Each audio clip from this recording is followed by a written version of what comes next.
بسم اللہ الرحمن الرحیم۔ ایاک نعبد و ایاک نستعین۔ کل ہمارے کیس کا جو ہمارے خلاف جھوٹا مقدمہ بنایا ہوا تھا 9 مئی کا بیانیہ تھا، جس کے اوپر وہ اس وقت کی حکومت اور تمام ادارے ہمارے قائد عمران خان کے خلاف تھے،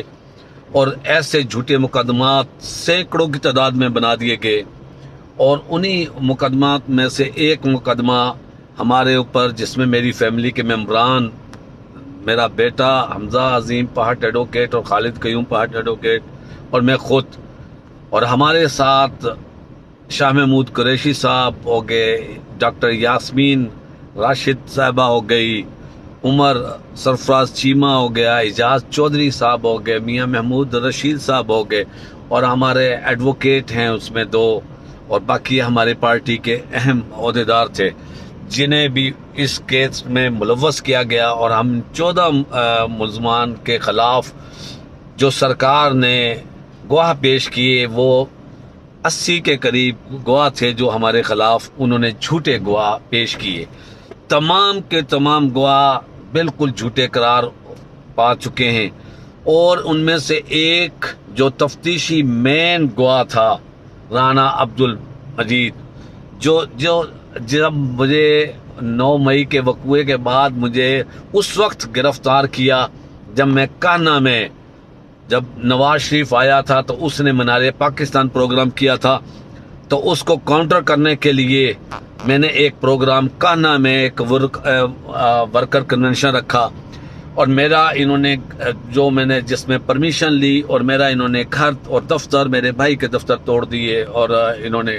ہمیں کنونشن نہیں کرنے دیا۔ اس میں بھی ہمارے کئی فیملی ممبروں کو گرفتار کیا۔ اس کے بعد فوری طور پہ جب نہیں کیا گیا تو میں نے پھر کنونشن کا پرمیشن لے کے انعقاد کیا، تو وہ مجھے اکتوبر میں انہوں نے گھر سے گرفتار کیا رات کو، اور میرے بیٹے کو اور میرے بھائی کو، اور ہمیں اس رانا آئیو عبد المجید جو کہ اس وقت احرام باندھ کر کعبہ میں طواف کر رہا تھا، تو اس کو لنک کیا گیا کہ اس کے اوپر کراس ہونی تھی، تو اس نے کہا تھا کہ بھی میں جو کہوں گا میں وہ سچ کہہ رہا ہوں، میں نے بیان اپنا دینا ہے، میں نے نہ قسم کھانی ہے نہ حلف دینا ہے۔ اور اس کو جب بتایا گیا کہ تم یہ حلف دو کہ تم جو کہو گے سچ کہو گے، سچ کے سوا تم کچھ نہ کہو گے، اگر تم جھوٹ بولو کوئی بات چھپاؤ تو تم پر اللہ تعالیٰ کا قہر نازل ہو۔ تو وہ اس قہر سے اس کو پتا تھا کہ وہ ان 14 لوگوں کے خلاف بالکل جھوٹی گواہی دے رہا تھا، جھوٹی تفتیش کی تھی، جھوٹا تفتیشی تھا، اور وہ وہاں کانپ اٹھا، مگر اس نے حلف نہیں دیا۔ اس کے باوجود بھی سرکار نے بغیر حلف کے اس مین گواہ کو پر کراس کروائی، جس میں وہ جھوٹا ثابت ہو گیا۔ اب عالم یہ ہے کہ میری گرفتاری کو انہوں نے، میں اس دن 9 مئی کو عمران خان صاحب کے ساتھ ہائی کورٹ اسلام آباد چیف جسٹس کی کورٹ میں تھا، ایسے ہی میرے ساتھ میرا بھائی، اور میری تمام ویڈیوز تمام اس دن کا وہاں سے جاری ہوتی رہی پیغام، اور میں اس وقت تک اسلام آباد رہا ہوں جب تک چیف جسٹس اسلام آباد سپریم کورٹ نے خان صاحب کی گرفتاری غیر قانونی قرار دے کے خان صاحب کو رہا نہیں کر دیا۔ تو میں اس وقت تک خان صاحب کے ساتھ تھا، اور اس کے باوجود ہم برداشت نہیں کر سکتے تھے کہ خان صاحب کو کس طرح انہوں نے پکڑا۔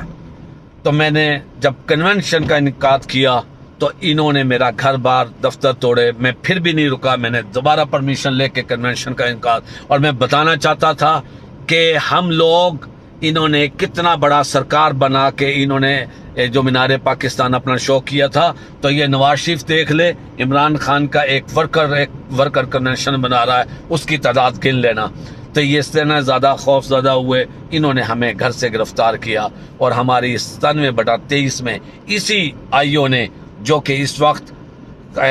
سعودی عرب گیا ہوا ہے عمرہ کرنے کے لیے، میں ان سے پوچھتا ہوں، ان حکمرانوں سے پوچھتا ہوں، اور ان سے کیا ہم پوچھیں، وہ جو میرے مد مقابل تھا